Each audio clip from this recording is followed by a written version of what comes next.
I never thought running a snow removal business would turn into a war with the most insufferable HOA president in Colorado.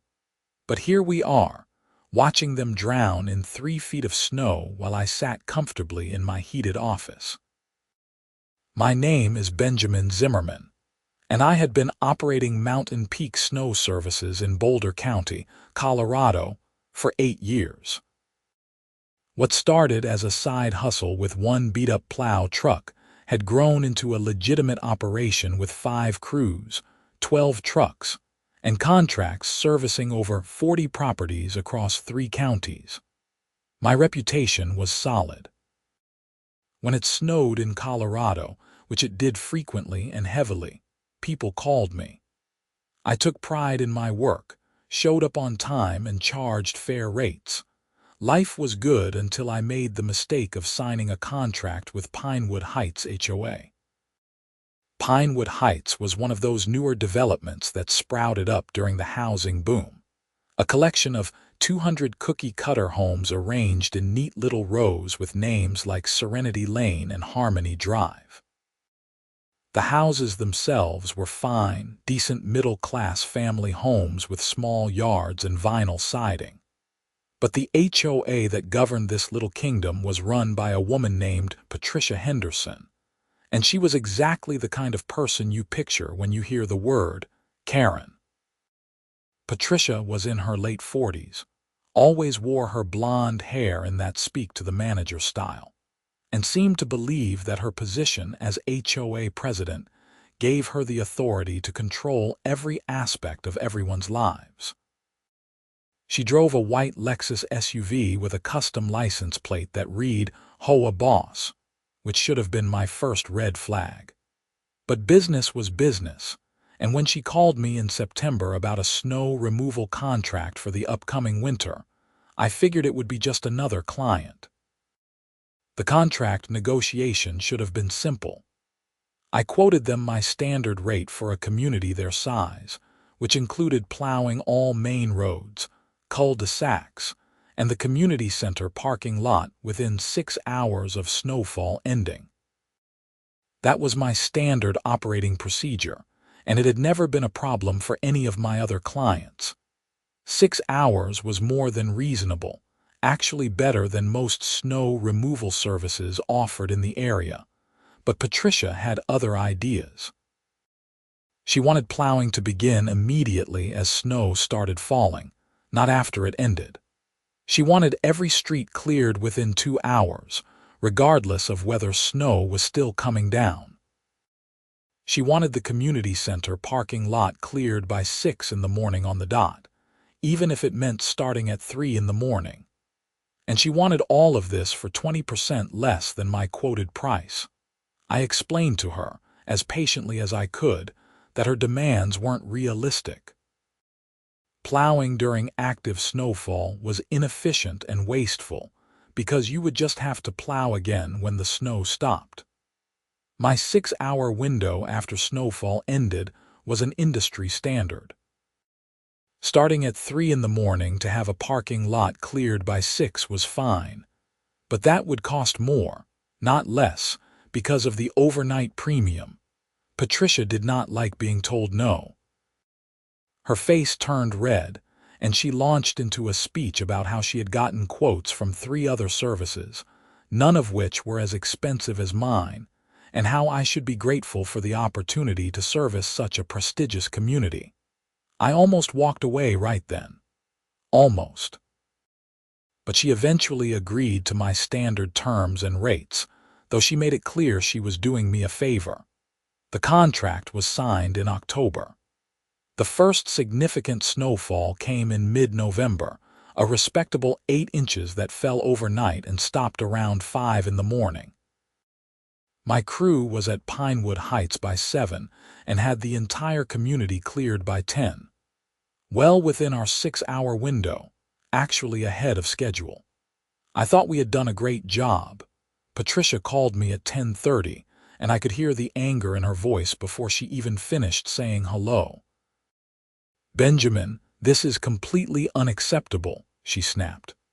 "The snow stopped falling at 5 and you are just now finishing. That is 5 hours. I have residents complaining that they could not get to work on time. I kept my voice calm. Patricia, our contract specifies that we will have the community cleared within 6 hours of snowfall ending. We finished in 5. We actually exceeded the contract terms. That is not good enough. Residents need to leave for work at 6 or 7. 5 hours is too long. You need to have this done faster. Then we would need to plow during the snowfall, which I explained is inefficient and not included in our current contract. If you want us to start plowing during active snowfall, that would require a contract modification and additional fees. There was a long pause. Fine, but I am watching your response times very carefully. The second snow came in early December, 10 inches that fell during the day and ended around 3 in the afternoon. My crew arrived at 4 and finished by 8. 4 hours, well within the contract window. Patricia called again, this time complaining that the piles of snow at the end of driveways were too large and that residents were having trouble getting out. I explained that when you plow snow, it has to go somewhere, and yes, that sometimes means larger piles near driveways. She was not satisfied but had nothing concrete to complain about since we had met our contract terms. The third snow was the one that started the real trouble. It was a massive storm, one of those systems that stalls over the Rockies and just dumps snow for 24 hours straight. We got 18 inches in Pinewood Heights, and it did not stop falling until midnight. My crews had been working around the clock on all my properties, and we were stretched thin. I prioritized based on contract terms and need. Pinewood Heights was scheduled to be cleared starting at 2 in the morning, which would have us finished by 8, still within our 6-hour window. But at 1 in the morning, my phone started ringing. It was Patricia. Where are your plows? The snow stopped an hour ago and I do not see anyone here. I rubbed my eyes, exhausted. Patricia, the snow stopped at midnight. It is 1 in the morning. We will be there at 2 and we will be finished within our 6-hour contract window. That is unacceptable. Residents need to get to work. You need to be here now. My crews are finishing other properties right now. We will be there at 2. That puts us finishing at 8 in the morning, which gives residents plenty of time to get to work and is within our contract terms. I do not care what the contract says. I expect better service. If you are not here in 30 minutes, there will be consequences. She hung up before I could respond. I stared at my phone, anger bubbling up. I had been busting my butt for weeks, working 18-hour days to keep all my clients clear. And this woman was threatening me because I was not jumping the instant she snapped her fingers, even though I was meeting every term of our contract. My crew arrived at Pinewood Heights at 2 in the morning as scheduled and finished at 7:30, ahead of the 8 o'clock deadline. I thought that would be the end of it. I was wrong. 2 days later, I received a certified letter from the Pinewood Heights HOA. Inside was a formal notice of violation and a fine for $1,000 for failure to provide adequate and timely snow removal services. The letter cited the December storm and claimed that our delayed response had caused hardship for residents and violated community standards. I read the letter 3 times, my blood pressure rising with each pass. They were fining me $1,000 for meeting the exact terms of our contract. This was insane. I called Patricia immediately. I received your letter, I said, keeping my voice level. You are fining me for meeting our contract terms. That is not legal. You failed to provide adequate service, Patricia said coldly. The contract states you will provide snow removal services. It does not specify that inadequate service is acceptable just because you meet a minimum time frame. The contract specifies exactly what services I will provide and in what time frame. I met those specifications. You cannot fine me for meeting our contract.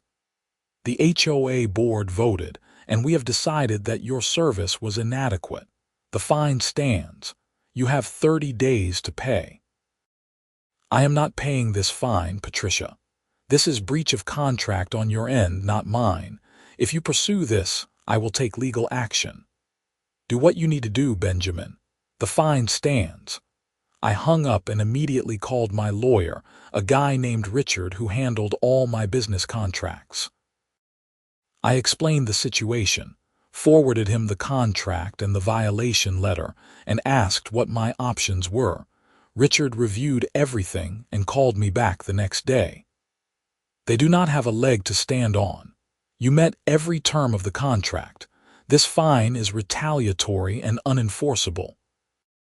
You have two options. One, you can fight this through arbitration or court, which will take time and money, but you will win. Two, you can invoke the termination clause in your contract. I had forgotten about the termination clause. I pulled up my copy of the contract and found it. Either party could terminate the agreement with 30 days written notice, no cause required. It was a standard provision I included in all my contracts specifically for situations like this. If I terminate, they are stuck without snow removal for the rest of winter, I said slowly. That is their problem, not yours, Richard replied. And frankly, given how they are treating you, I would recommend termination over fighting. Fighting will cost you time and legal fees even though you will win. Termination sends a clear message and frees you from dealing with these people. I thought about it for about 5 seconds. Draft the termination letter. Richard sent me the letter that afternoon. It was simple and professional. It referenced the termination clause, provided 30 days notice as required, and stated that Mountain Peak Snow Services would cease all services to Pinewood Heights HOA effective January 15th. It did not mention the fine or Patricia's behavior. It did not need to. I sent the letter via certified mail and email on December 15th. Then I waited. Patricia called me 3 hours after the email was sent. She was screaming before I even said hello. You cannot do this. We have a contract. We do have a contract, I said calmly. And that contract includes a termination clause that allows either party to end the agreement with 30 days' notice. I am exercising that clause. Our services will end on January 15th. You are abandoning us in the middle of winter. That is illegal. It is not illegal. It is specifically allowed in the contract that you signed. You have 30 days to find a new snow removal service. This is because of the fine. You are retaliating. I am exercising my rights under our contract. The reason does not matter. You have 30 days. I will sue you.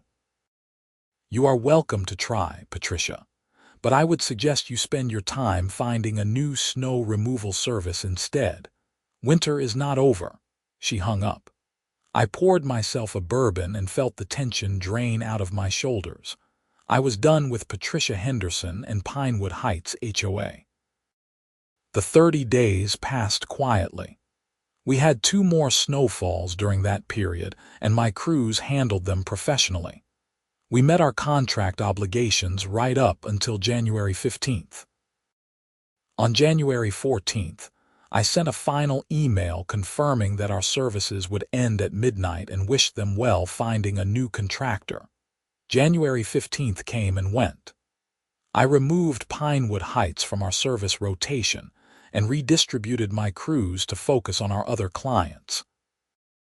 I did not think much about Patricia or her HOA after that. I was too busy. Then the snow started. Colorado is known for its snow, but that January was exceptional even by our standards. A series of storm systems moved through the region, one after another, dumping snow every 3 or 4 days.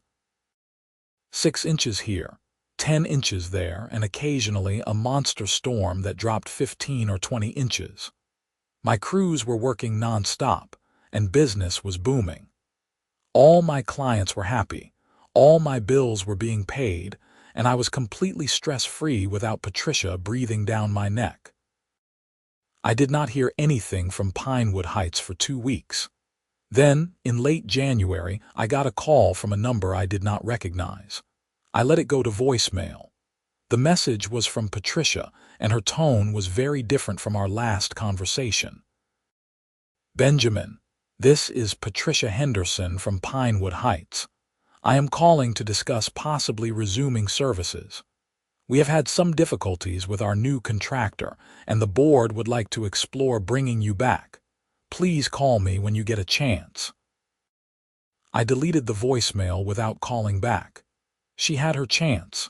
She blew it. She called again the next day, and the day after that. I did not answer. On the 4th day, she left a voicemail that was more desperate. "Benjamin, please call me back.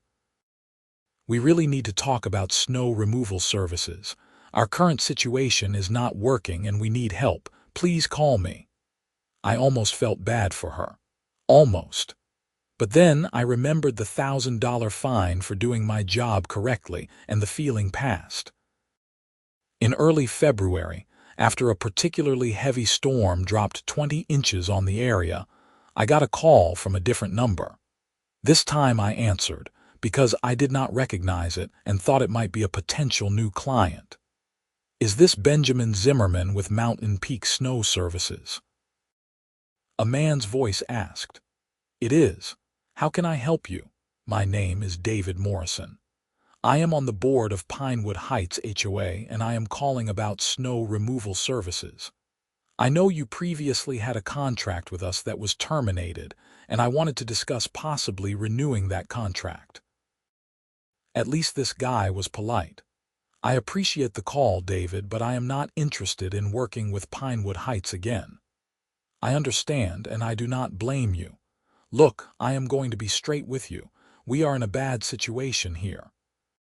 The contractor we hired after you left has been completely unreliable.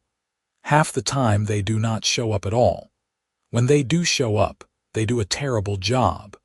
We have had 3 major storms in the last 2 weeks, and our streets are barely passable. We have residents who cannot get out of their driveways. We have people missing work. We even had an ambulance get stuck trying to respond to a call last week."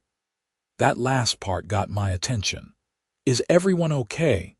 "The person is fine, thank God." The ambulance eventually got through, but it took an extra 20 minutes. If it had been a more serious emergency, it could have been bad. We need reliable service, Benjamin. We need you.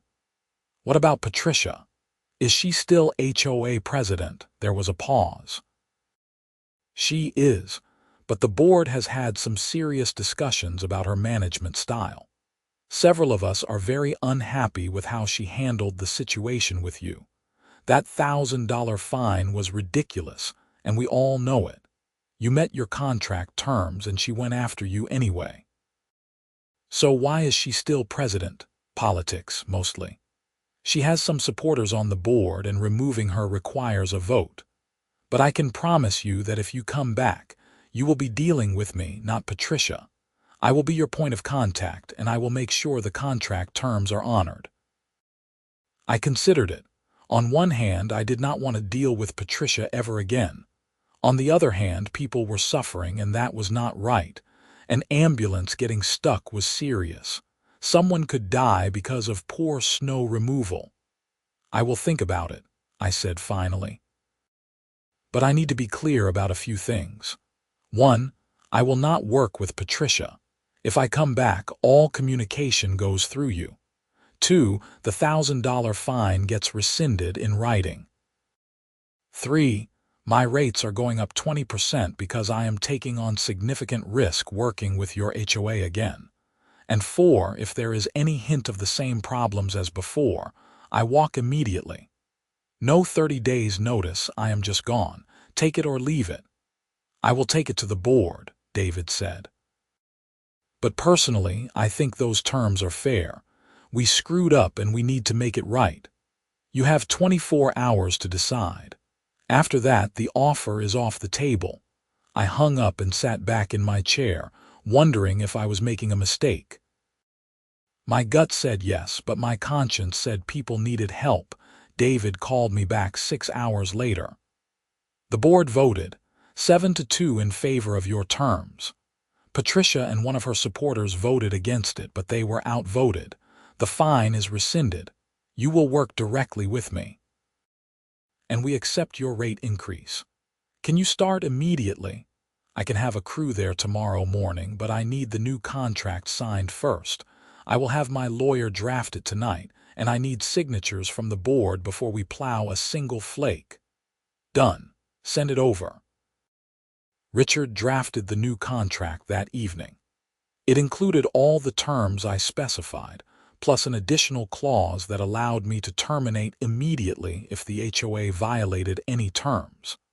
I sent it to David at 9 at night, and he sent it back signed by 7 board members at 11. Patricia and her supporter refused to sign, but the board majority was enough to make it binding. My crew showed up at Pinewood Heights at 6 the next morning. What we found was shocking. The streets were a disaster.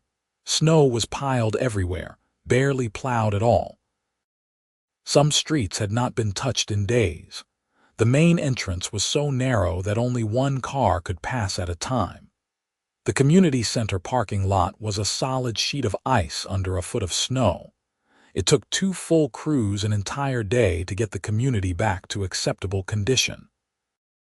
Normally, a property that size would take 1 crew 4 hours. The contractor Patricia had hired after I left had screwed things up so badly that it took 16 man-hours of work to fix it. I sent the invoice to David that evening. It was large because of the extra time and equipment needed. David paid it the next day without complaint and sent me a thank you email. Over the next few weeks, things went smoothly. We got several more storms, and my crew handled each one professionally.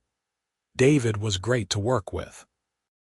He responded to emails promptly, never complained about anything unreasonable, and always paid on time. I never heard from Patricia at all, which was exactly how I wanted it. Then, in late February, everything went sideways again. I got an email from Patricia directly, despite the contract specifying that David was my point of contact. The email was brief and cold. Benjamin, you are being fined $500 for damage to HOA property. Your plow truck struck and damaged a decorative light post at the entrance to Serenity Lane. Payment is due within 30 days. I read the email twice, trying to figure out what she was talking about. I immediately called David. Did you know Patricia is trying to find me again? I asked. What? No, what is she talking about? I read him the email. David sighed heavily. Let me look into this. Do not respond to her email. I will handle it. David called me back 2 hours later. Okay, here is the situation. There is a decorative light post at Serenity Lane that is damaged. The top section is bent, and it looks like it was hit by something. Patricia is claiming your plow truck did it. When did this supposedly happen? No idea. She did not provide any evidence or timeline. She just saw the damage and assumed it was you. David, my trucks have not been near that light post. I have GPS tracking on all my vehicles, and I can pull the data to prove it. This is ridiculous. I believe you. Look, I am going to call an emergency board meeting to deal with this. Patricia is out of control. She agreed to let me handle all communication with you, and now she is going around the board and sending fines without any evidence or board vote. This is not how HOAs are supposed to operate. I appreciate that, David, but I need to be clear. If this fine is not rescinded immediately, I am invoking the termination clause and walking away. I am not doing this again. Give me 48 hours. I promise I will fix this. I agreed to wait, but I was already mentally preparing to cut ties with Pinewood Heights again. David was true to his word. 2 days later, I received an email from him with a formal letter attached. The letter was from the HOA board and stated that the $500 fine was being rescinded. There was no evidence that my trucks had caused the damage, and the fine had been issued without proper board approval. The letter apologized for the confusion and reaffirmed that David was my sole point of contact. But there was more. Attached to the email was a second letter, this one addressed to Patricia Henderson. It was a formal reprimand from the board, stating that she had violated HOA bylaws by issuing fines without board approval, and by violating a contract term requiring all vendor communication to go through a designated representative. The letter warned that further violations could result in removal from her position as president. "Thought you would want to see this," David wrote in the email. "Patricia is not happy, but the board is done with her nonsense. You have our full support." I appreciated David's efforts, but I knew this was not over. Patricia had been publicly reprimanded, and people like her do not handle that well. She was going to retaliate somehow. I just did not know how yet. The answer came in early March. I received a letter in the mail, not from the HOA, but from a lawyer. Patricia had filed a personal lawsuit against me and Mountain Peak Snow Services, claiming that our negligent and substandard services had caused her to slip and fall on ice in the community center parking lot, resulting in injuries. She was suing for $50,000 in damages. I stared at the letter in disbelief. This woman was actually suing me because she fell on ice. Never mind that we had cleared the parking lot the night before. Never mind that ice can form overnight in winter in Colorado. Never mind that this was clearly retaliation for being reprimanded by the board. She was suing me. I called Richard immediately. He reviewed the lawsuit and shook his head. "This is frivolous. She has no case, but you will still have to respond to it, which means legal fees and time." "Can we countersue for harassment?" "Possibly. Let me think about the best approach. In the meantime, do not have any direct contact with her. All communication goes through lawyers now." Richard filed a response to the lawsuit, denying all claims and arguing that Patricia had no evidence of negligence. He also sent a letter to Patricia's lawyer suggesting that the lawsuit was retaliatory and could result in counterclaims if she did not drop it. Patricia did not drop it. She doubled down.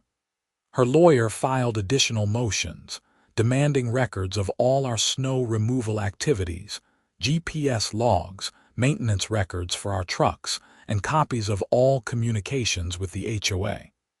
It was a fishing expedition, trying to find anything that could support her bogus claims. Richard fought back hard.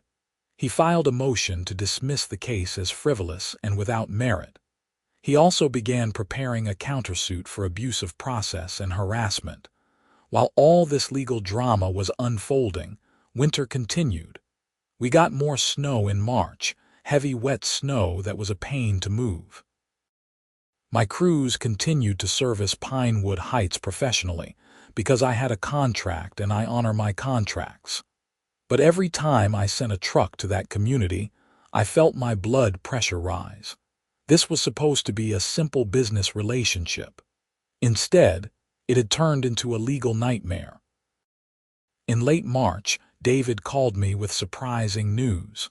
"Patricia has been removed as HOA president." "What? How?"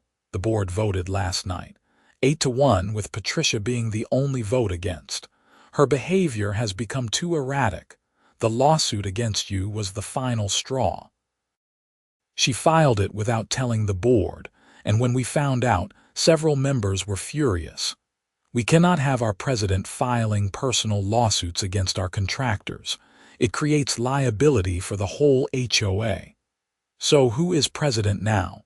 "I am. The board elected me to replace her." And my first act as president is to formally apologize to you on behalf of Pinewood Heights HOA for everything Patricia put you through. Her behavior was unacceptable, and you have been nothing but professional throughout this entire mess. I felt some of the tension leave my shoulders. I appreciate that, David, really, but there is still the lawsuit. I know. Unfortunately, that is between you and her personally, and the HOA cannot interfere. But I can tell you that she is not getting any support from the board, and several members have offered to testify on your behalf if needed. That might actually help. Thank you. The lawsuit dragged on through April. Richard filed motion after motion, dismantling Patricia's claims piece by piece. She had no medical records showing injuries from a fall. She had no witnesses to the supposed fall. She had no evidence that we had been negligent in our snow removal. Her entire case was built on nothing but spite. In mid-April, Richard called with good news. The judge granted our motion to dismiss. Patricia's lawsuit is dead. She has been ordered to pay your legal fees, about $8,000, and the judge issued a strongly worded opinion saying the lawsuit was frivolous and appeared to be retaliatory. I actually laughed with relief. So it is over. The lawsuit is over. But I recommend we follow through with a countersuit. Her behavior needs to have consequences, or she will just do this to someone else.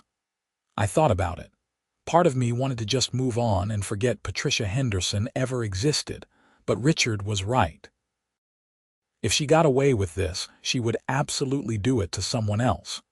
People like Patricia never learn unless they face real consequences. Do it, I said. File the countersuit. Richard filed a lawsuit against Patricia Henderson personally, alleging harassment, abuse of process, and defamation. The defamation claim was based on emails Patricia had sent to other HOA residents claiming that I was incompetent and negligent, despite the fact that I had met all contract terms. Those emails had been turned over during discovery in her lawsuit against me, and they were damning. Patricia tried to fight it, but she was in over her head. She had already been ordered to pay my legal fees from her failed lawsuit, and now she was facing another legal battle she could not win. Her lawyer apparently recognized this, because in late May, I got a call from Richard saying Patricia wanted to settle. What are her terms? I asked. She will pay an additional $15,000, issue a written apology, and agree to never contact you or your business again. In exchange, we dropped the lawsuit. $15,000 plus the $8,000 in legal fees she already owed me. $23,000 total. That was real money, and it sent a clear message about the consequences of her behavior. I will take it, I said. But I want the apology to be public. She sent those defamatory emails to HOA residents. I want the apology sent to those same residents. Richard negotiated the terms, and Patricia agreed. In early June, she sent a formal written apology to every resident of Pinewood Heights HOA, admitting that her claims about my services had been false and apologizing for her behavior. She also paid the full settlement amount. I never heard from Patricia Henderson again. According to David, she sold her house and moved out of Pinewood Heights a few months later. Apparently, after being removed as HOA president and being forced to publicly apologize, she could not handle living in the community anymore. I did not feel bad for her. She had brought it all on herself. Mountain Peak Snow Services continued to service Pinewood Heights through the end of winter and into the next season. David was a great client, and under his leadership, the HOA became one of my favorite accounts.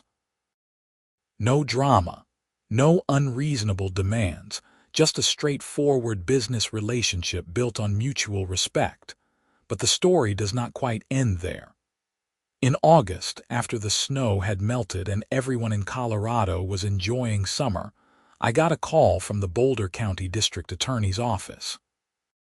A prosecutor named Jessica wanted to talk to me about Patricia Henderson. What did she do now? I asked, half joking. We are investigating her for embezzlement from the Pinewood Heights HOA, Jessica said.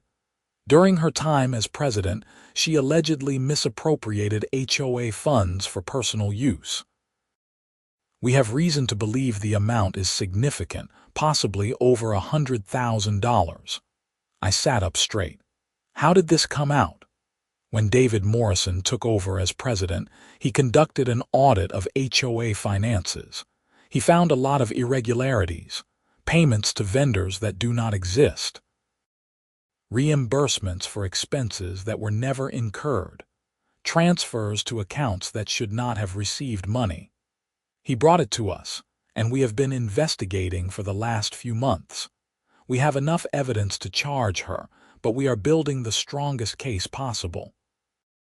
What do you need from me? I understand Patricia fined you $1,000 at one point. Did you ever pay that fine? No. We resolved it through contract termination and later rescinded it when I came back. Did any money ever change hands? Did she ever try to collect that fine through any means other than official channels? No. Why? We are looking at whether she used her position to extort money from vendors and residents. The pattern we are seeing suggests she would issue fines or violations, and if people paid them, the money would not go into the HOA accounts. It would disappear. Your $1,000 fine fits that pattern. If you had paid it, I suspect that money would have been pocketed by Patricia. I felt a chill. So she was running a scam. Issue bogus fines, hope people pay them, and keep the money.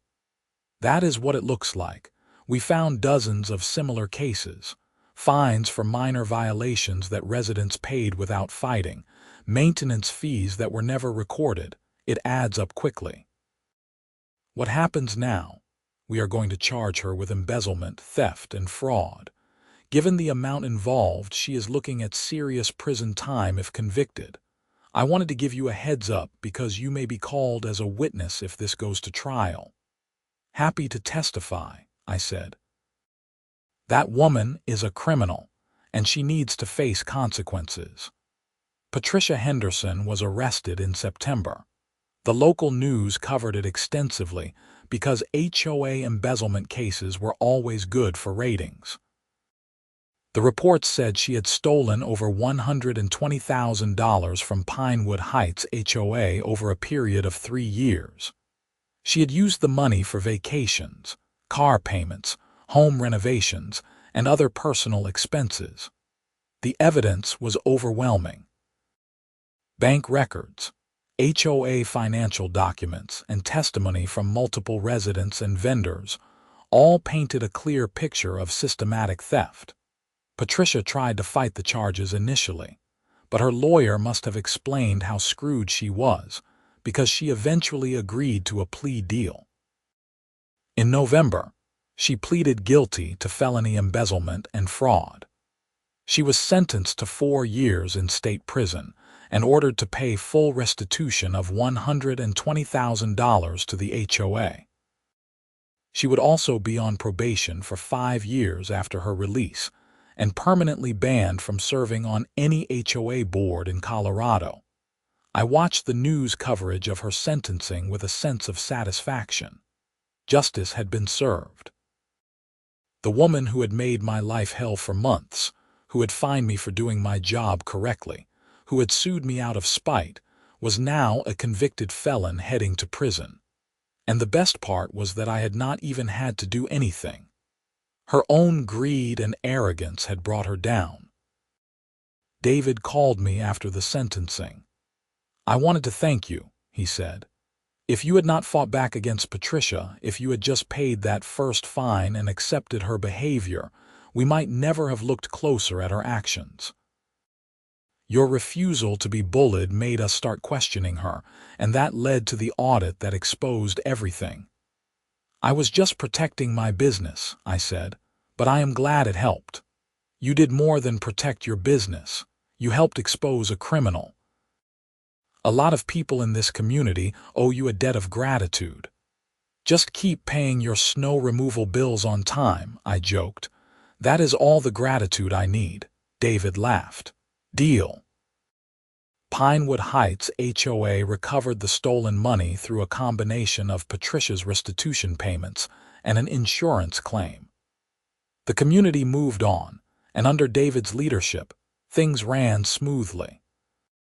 I continued to provide snow removal services through the next winter and beyond, with absolutely no drama.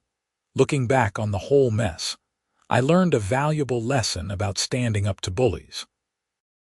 Patricia Henderson thought she could push me around because she had a little bit of power as HOA president. She thought she could issue bogus fines and threaten me, and I would just roll over and take it. But when I stood my ground, when I exercised my contractual rights and walked away, her whole house of cards started to collapse.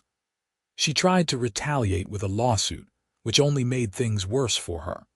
And ultimately, her own criminal behavior caught up with her. I also learned that not all HOAs are bad. Yes, Patricia was a nightmare, but David and the other board members were good people trying to do the right thing for their community. They recognized when their president was out of control, and they took action to fix it. They voted to remove her, they supported me when I was being harassed, and they cooperated with law enforcement when they discovered the embezzlement. That is how an HOA should operate, with accountability and integrity. My business continued to grow. Word spread about how I had stood up to a corrupt HOA president, and I started getting calls from other communities asking for quotes.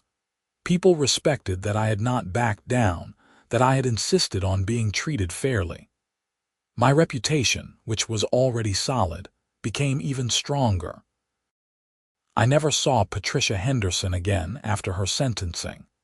I heard through the grapevine that she served 3 years of her 4-year sentence and was released on parole. She moved to a different state, probably trying to escape the stigma of being a convicted embezzler. I do not know what happened to her after that, and honestly, I do not care. She is out of my life, and that is all that matters. The decorative light post on Serenity Lane, the one Patricia tried to blame me for damaging, eventually got fixed. Turns out it had been hit by a drunk driver one night, and the HOA's insurance covered the repair. Just another example of Patricia jumping to conclusions and making accusations without evidence. These days, when I negotiate contracts with new HOA clients, I am much more careful. I include stronger termination clauses, clearer definitions of service standards, and explicit provisions about dispute resolution. I also trust my gut more. If a potential client gives me bad vibes during negotiations, I walk away. No amount of money is worth dealing with another Patricia Henderson. Mountain Peak Snow Services is doing better than ever. We have expanded to cover 5 counties now, with 20 trucks and 50 employees. We are one of the most respected snow removal companies in Colorado, known for reliability, professionalism, and fair dealing. And we have a policy that we do not tolerate abuse from clients. Respect goes both ways. Winter came and went several more times, each bringing its own challenges and storms. But none of those winters had the drama of the one where I stood up to Patricia Henderson. That winter taught me that sometimes the right thing to do is walk away, even if it costs you business. It taught me that bullies need to be confronted, not appeased. And it taught me that justice, while sometimes slow, does eventually catch up with people who abuse their power. I still drive past Pinewood Heights sometimes. The community looks nice, with well-maintained streets and tidy yards. The snow removal is always handled promptly and professionally, because my crews take pride in their work. And whenever I see the entrance sign, I smile, remembering the chaos of that first winter and how far we have all come since then. David Morrison served as HOA president for 2 more years before stepping down, having restored the community's finances and reputation. His replacement was a retired accountant named Margaret, who ran things with quiet competence.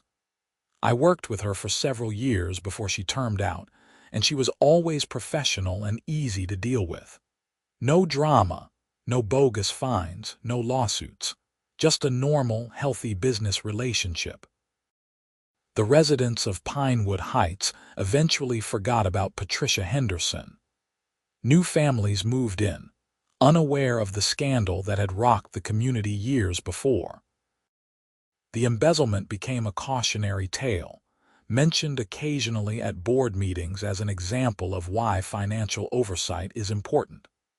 But mostly, life moved on. For me, the Patricia Henderson saga became a story I told at industry conferences and business networking events. Other contractors would share their own horror stories about difficult clients, and I would share mine. Without fail, people would shake their heads in disbelief at Patricia's behavior and ask how I had the guts to walk away from a paying client in the middle of winter. My answer was always the same. Principle matters more than money. If you let clients abuse you, you lose your self-respect and your reputation. Better to walk away and maintain your integrity. Some people thought I was lucky that Patricia turned out to be a criminal, as if that somehow vindicated my decision to stand up to her. But I do not see it that way. I would have been justified in walking away from her, even if she had never been caught embezzling. She violated our contract by issuing bogus fines. She harassed me and refused to honor the terms we had agreed to. That was enough reason to terminate our business relationship. The fact that she was also a criminal was just icing on the cake. The lawsuit Patricia filed against me, despite being dismissed and costing her money, actually helped my business in an unexpected way. Word got around in the contractor community about what had happened, and several lawyers who specialized in construction and service contracts started referring clients to me. They liked that I documented everything, maintained detailed records, and was not afraid to stand up for myself in court. Those referrals led to new business opportunities and helped me expand into commercial snow removal for shopping centers and office parks. I eventually stopped servicing residential HOAs altogether, except for a few long-term clients like Pinewood Heights. The commercial sector was more profitable and far less dramatic. Property managers for commercial buildings were professional, paid on time, and did not try to issue bogus fines. It was a better fit for my business model and my sanity. But I never forgot the lessons I learned from dealing with Patricia Henderson. Those lessons shaped how I ran my business, how I treated my employees, and how I dealt with difficult situations. When employees came to me with problems, I listened and took their concerns seriously, because I remembered how it felt to be dismissed and disrespected. When clients made unreasonable demands, I stood firm on my contract terms, because I learned that giving in to unreasonable demands only leads to more unreasonable demands. And when I had the opportunity to help someone else being bullied by a difficult client, I did not hesitate to share my story and offer advice. Years later, I was invited to speak at a national snow removal industry conference in Denver. The organizers asked me to talk about customer relationship management and dealing with difficult clients. I agreed, and I centered my presentation around the Patricia Henderson story. I talked about recognizing red flags during contract negotiations, the importance of clear contract terms, knowing when to walk away, and standing firm on principle even when it is financially costly. The presentation was a hit. Contractors from all over the country came up to me afterward to share their own stories of difficult clients and to thank me for validating their experiences. Several people said they had been in similar situations, but had not had the courage to walk away, and they wished they had. Others said my story had inspired them to renegotiate or terminate contracts with abusive clients. A few even told me they had used my story as a case study when training their own employees on customer service boundaries. That conference appearance led to more speaking opportunities, and I eventually wrote an article for a trade publication about the importance of self-respect in business relationships. The article was widely read and shared, and I got emails from contractors in different industries saying they had faced similar situations with clients who thought they could bully service providers. The article also caught the attention of a local news reporter who was working on a story about HOA abuses. She interviewed me about my experience with Patricia Henderson, and the story aired during a prime-time news segment about HOA accountability. The reporter used my case as an example of how HOA board members can abuse their power and the importance of oversight and transparency in HOA governance. The story sparked a wider conversation in Colorado about HOA reform, and the state legislature eventually passed new laws requiring better financial oversight and making it easier for HOA members to remove corrupt board members. I never set out to be an advocate for HOA reform or contractor rights. I just wanted to run my snow removal business and be treated with respect. But sometimes standing up for yourself has ripple effects you never anticipated. By refusing to be bullied by Patricia Henderson, I not only protected my own business, but also helped shine a light on a larger problem that affected thousands of people. Mountain Peak Snow Services celebrated its 15th anniversary last year. We had a company party, and I gave a speech thanking all my employees for their hard work and dedication. I told them that our success was built on 3 principles: quality work, fair dealing, and mutual respect. I told them the Patricia Henderson story, which many of the newer employees had not heard before, and I explained how that experience had shaped our company culture. We do not work for clients who do not respect us. We do not compromise our principles for money. And we always stand up for what is right, even when it is hard. The employees applauded, and several came up to me later to say they were proud to work for a company with those values.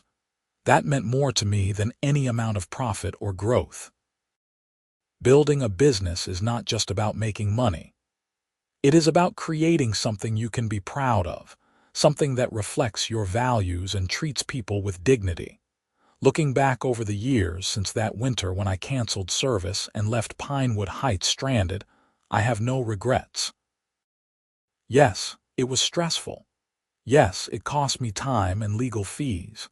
Yes, there were moments when I wondered if I had made the right decision. But ultimately, standing up to Patricia Henderson was one of the best business decisions I ever made. It showed me that I had the courage to defend myself and my business. It taught me valuable lessons about contracts, documentation, and dealing with difficult people. And it led to opportunities and relationships I never would have had otherwise. Patricia Henderson is probably living somewhere under a cloud of shame, a convicted felon who abused her power and paid the price. I do not waste time thinking about her or wishing her ill. She made her choices, and she faced the consequences. My focus is on the future, on building my business, serving my clients well, and treating people with respect. And when it snows in Colorado, which it does frequently and heavily, my crews are out there working hard, clearing streets and parking lots, keeping people safe. We do good work. We charge fair prices, and we do not tolerate being abused by anyone, no matter what position they hold or how much power they think they have. That is the legacy of my battle with Patricia Henderson and the Pinewood Heights HOA. Not bitterness or anger, but a commitment to principle and self-respect that has made my business stronger and my life better. And if I had to do it all over again, I would make the same choice every single time. Some things are worth fighting for, and dignity is at the top of that list.